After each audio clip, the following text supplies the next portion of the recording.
Bonjour, mesdames et messieurs, et tout le monde. My name is Yvette Moreau. This is Lehigh Valley Film Crew's Basic Director's Training Aid video. Look for future training aids in each of the specific areas we're going to introduce you to today. Let's start with the script. Before the director commits to a project, they will read the script and decide if it would be something they'd be interested in.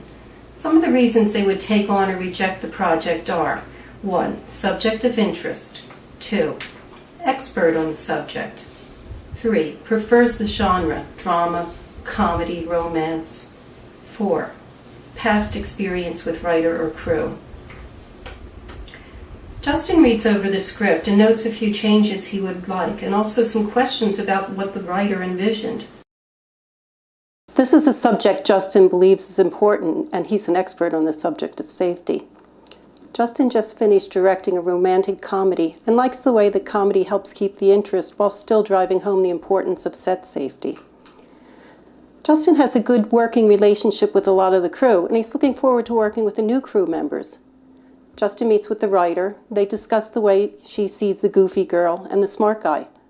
What does she think their background? What is their experience on the set? They develop and create the two characters. They also discuss the scene where the actor walks into the airplane prop and decide to take it out because the video didn't need it and it was just too hard to shoot. Justin suggests adding a scene about load on the circuit breaker, and both agree to work on it. Justin notices that the script was written without any revealing scenes and where they would cut, and they work on developing them. They also switch some scenes around to make the video flow better. They finally come up with a script that they can both agree on, and you can see how important the relationship is between the writer and the director. It is to make movie magic. Now that they have a script, the director can draw a storyboard from it. The storyboard looks like a comic book because most are hand-drawn, but it could have a photo of what the director is trying to get across.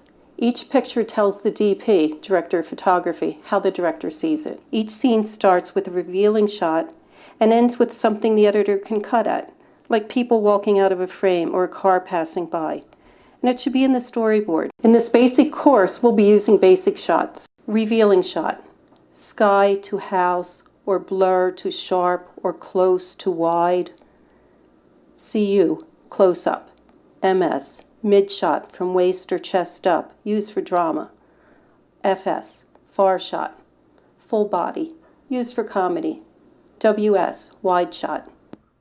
Each picture is drawn in a box, and it's what the director wants to see in the camera frame. Stick figures are fine, as long as they show the direction the actor is looking. We do this with their nose. Looking right, looking left, looking straight ahead, looking from behind the head. Now that the pictures are drawn, it's time to label it. There are 3 lines under each box for this. Here you write a brief description of what's going on in the shot. How you want it shot, CU, WS, MS, and number it with the scene number and shot number, 1A, B, C. Number 1. What we have here is a standard storyboard template. It has 20 blocks on one page. Never put more than one scene on the sheet. Number 2, you only have 3 lines to explain the shot, so be brief and to the point. Example, walks in, feet in blood. Number 3, in the lower right corner is the shot number.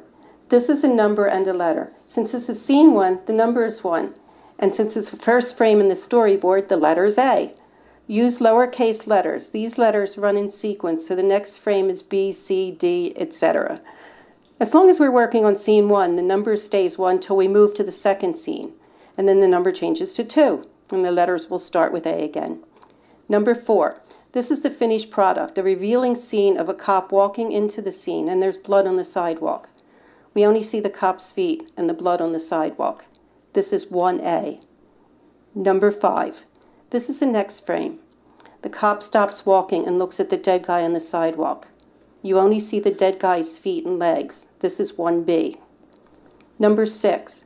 If you make a mistake, just cross it out with an X. Dead guy outlined in chalk.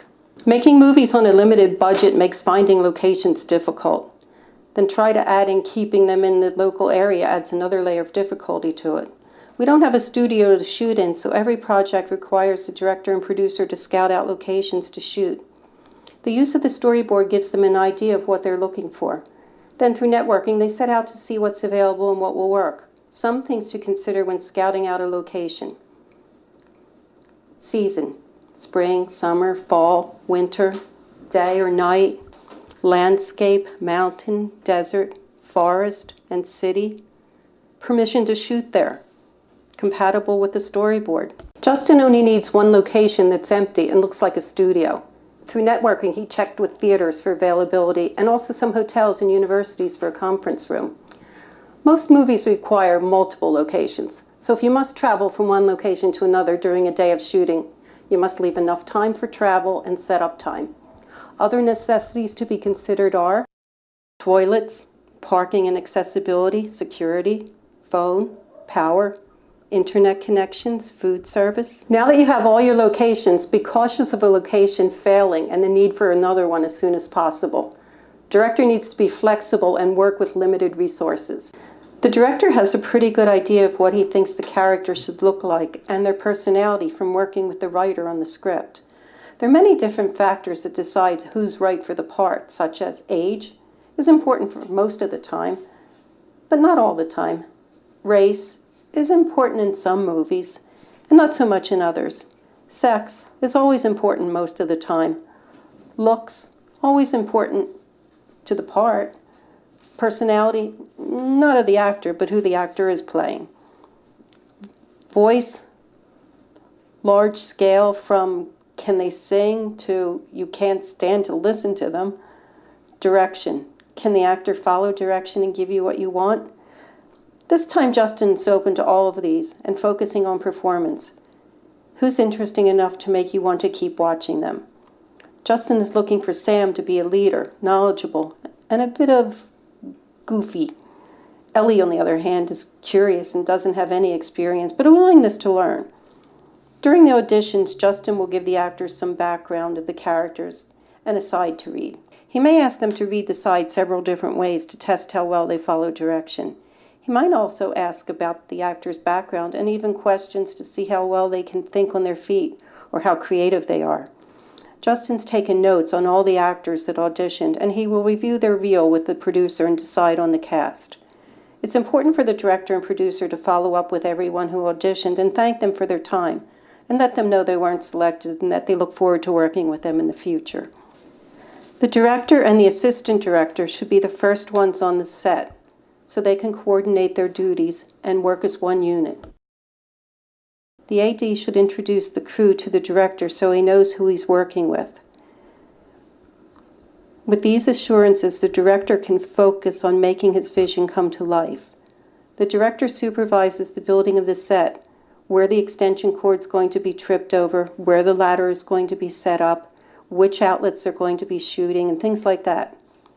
The director is also responsible to check the makeup and wardrobe so that it's giving him the look that he's after.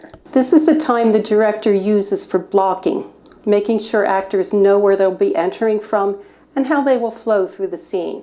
An example is, how many steps is Ellie going to take up the ladder? Both feet on one step at the end? Is the ladder set up in the right position? The storyboard shows the ladder set up north to south. The TP is looking at light and focus and framing and doesn't notice.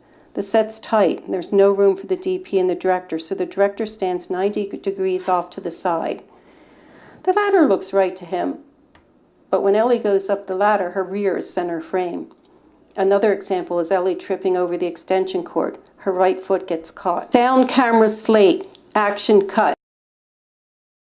It's the director that checks that the sound and the camera are rolling, and when this is confirmed, then he will call for the scene to be slated. Now he's ready for quiet, sound, camera, slate, action, action, action. Now that the action has started, the director can watch what the camera is shooting, or the overall, and then review the footage and storyboard. Directors have to pay strict attention to continuity details. Did Ellie trip over the extension cord with her left or right foot? Do the actors feel like real people or actors? If he doesn't feel like they're real, then the audience won't either. Can the director draw out the attitude and feelings he's after from the actors without acting them out? It's helpful to be open to advice from crew and respect the DP's experience and the producer's resources. Open to advice from crew, respect DP's experience, realize producer's resources, adhere to schedules, and manage time.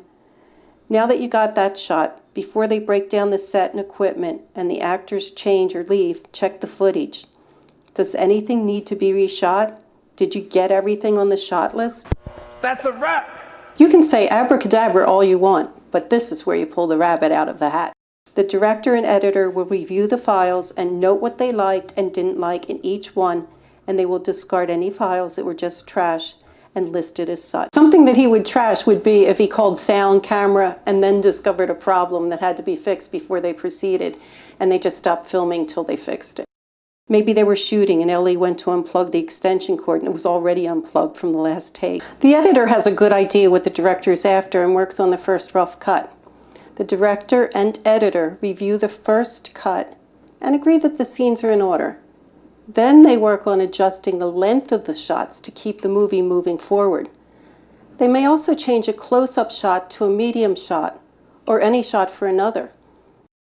The director and editor will do this several times before they agree on a final product. Now the editor will work on color. The director might make some scenes hotter or colder, or use color to get a feeling like anger, confusion, tranquility. Now they have the movie locked. No more changes. So far they listed files and made notes, made a rough cut, put scenes in order, checked for ADR and reshots, adjusted shots, lengths, WS, CU, etc., colored for effect. Background music is as important as the actor's lines. One complements the other. The director has an important and sometimes difficult job of picking and finding the right music. Make sure you have the rights to use the music. Finding the right music and using it in the right place is an art in itself. A little change can mean a lot. Here's an example of going from 64 beats per minute to 85 beats per minute for just 1 second. It can make a person jump and their hearts beat faster.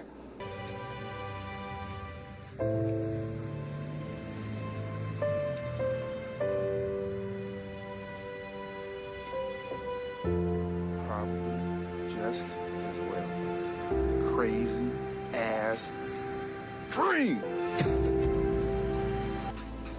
The volume of the music plays an important part in introductions and ending a scene.